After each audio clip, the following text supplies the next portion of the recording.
परम प्रेममय जुग पुरुषोत्तम श्री श्री ठाकुर अनुकूल चंद्रेर आतुल चरण जानाई आमार शतकोटी प्रणाम।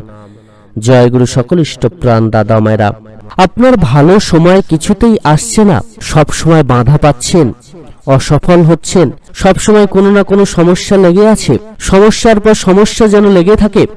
একটা সমস্যা মেটাতে না মেটাতেই আরো একটা সমস্যা হাজির হচ্ছে। ভাবছেন এবার বুঝি সমস্যা কেটে যাবে, কিন্তু তার হচ্ছে না। বারবার কাজে বাধা পড়ছে, পরিকল্পনা করেও কোনো পরিকল্পনা মাফিক কাজ হচ্ছে না। সেই নিয়ম কিন্তু আগে জানতে হবে কেন এটা হচ্ছে না। তো অতি অবশ্যই কিন্তু আপনাকে এই বিশেষ নিয়ম মানতে হবে, না হলে কিন্তু এর থেকে আপনি কোনোদিনই মুক্তি লাভ করতে পারবেন না। ভাবছেন এবার বুঝি সমস্যা কেটে যাবে, কিন্তু তার হচ্ছে না। বারবার কাজে বাধা পড়ছে, পরিকল্পনা করছেন, কিন্তু সেই পরিকল্পনাতেও যখন বাধা পড়ে তখন কিন্তু এই বিশেষ কর্ম আপনাদের প্রতি প্রত্যেকেরই করতে হবে। খারাপ সময়কে ভালোতে পরিবর্তন করতে পারবেন আপনিও এই বিশেষ কর্মের মধ্য দিয়ে। তবে সেজন্য বেশ কয়েকটা নিয়ম মেনে আপনাকে কিন্তু এই বিশেষ কর্ম করতে হবে। সবার প্রথম যেটি আপনার করতে হবে সেটি হলো, কখনো সব প্রশ্নের উত্তর খুঁজতে যাবেন না। সেই প্রশ্নের উত্তর পেলে আপনি বিব্রত হতে পারেন, আবার আপনি উত্তেজিত হতে পারেন। কখনো পিছনে ফিরে কিন্তু ভুলেও তাকাবেন না। যা যাওয়ার তা যাবে, আপনি চাইলেও সেটা কিন্তু কখনো ফিরে পাবেন না বা সেটাকে আটকে রাখতে পারবেন না। যখন দেখবেন কিছু ঠিকভাবে চলছে না, তখন তাড়াহুড়ো করে কোনো সিদ্ধান্ত নেবেন না, ভেবেচিন্তে এগোবেন। খারাপ সময়ে নিজেকে বলতে শিখুন এই সময়টাও চলে যাবে, সেজন্য একটু সবুর করতে হয়। হয়তো নিজেকে কষ্ট দেবেন না। খারাপ সময়ে নিজে সংযত থাকুন এবং শান্ত থাকুন। এমন কোনো সিদ্ধান্ত নেবেন না যাতে পরে পস্তাতে হয়। কখনো কাউকে দোষারোপ করবেন না। কাউকে দোষারোপ করলে আপনার খারাপ সময় কেটে যাবে না, তাই এটা থেকে কিন্তু বিরত থাকবেন।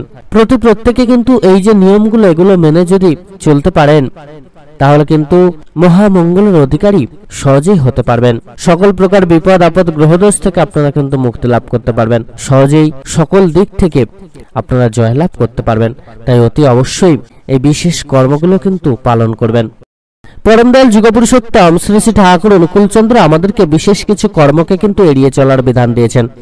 যে কর্মগুলোকে এড়িয়ে চলার মধ্য দিয়ে আমরা সহজে উন্নতি করতে পারবো, সহজে কিন্তু সকল মনস্কামনাকে পূরণ করতে পারবো, সহজে সকল দিক থেকে আমরা সুন্দর সুমধুর জীবন লাভ করব।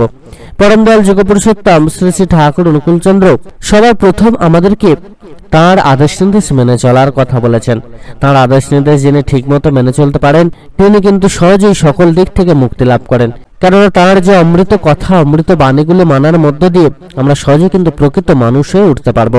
আমরা সময় ইষ্টবৃত্তি করবো, নাম জপ করবো, সময় প্রার্থনা করবো, এই কর্মগুলো অতি অবশ্যই কিন্তু পালন করব। এছাড়া পূর্ণ কর্ম সবসময় করব।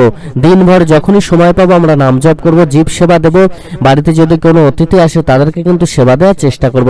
পরম দয়াল যুগপুরুষোত্তম শ্রী শ্রী ঠাকুর অনুকূলচন্দ্র বারবার করে আমাদেরকে মান এবং হুঁশ, মনুষ্যত্ব নিয়ে মানুষ হওয়ার কথা বলেছেন। অর্থাৎ আমরা কিন্তু প্রকৃত মানুষে পরম দয়ালের সেবা সাধন ভজন করব এবং আমাদের সংসারের প্রত্যেকটা কর্মকে কিন্তু যথাযথভাবে পালন করার চেষ্টা করব। পরম দয়াল যুগপুরুষোত্তম শ্রী শ্রী ঠাকুর অনুকূলচন্দ্র আমাদেরকে সবসময় সুকর্ম করার বিধান দিয়েছেন। সকল প্রকার অপকর্ম এগুলোকে ত্যাগ করে, অপচিন্তাকে ত্যাগ করে আমরা যদি সুকর্ম করতে থাকি, সুচিন্তা যদি করতে থাকি, তাহলে কিন্তু সুমধুর জীবন আমাদের লাভ সম্ভব হবে। সকল ইষ্টপ্রাণ দাদা মায়েরা প্রত্যেকে অতি অবশ্যই পরম দয়ালের বিধান মেনে কিন্তু সময়ে তার যে বিধিবিধানগুলো সেগুলো পালন করবেন। এছাড়া তিনি যে যে কর্মগুলো বলেছেন সেই কর্মগুলোকে কিন্তু আমাদের অতি অবশ্যই পালন করতে হবে। আমরা যদি প্রত্যেকে সুকর্ম করি, সকল প্রকার অহিংসাকে ত্যাগ করি, তাহলেই কিন্তু এই সমাজ সুন্দর হয়ে উঠবে। প্রত্যেকে ভালো থাকবেন। জয় গুরু বন্দে পুরুষোত্তমম।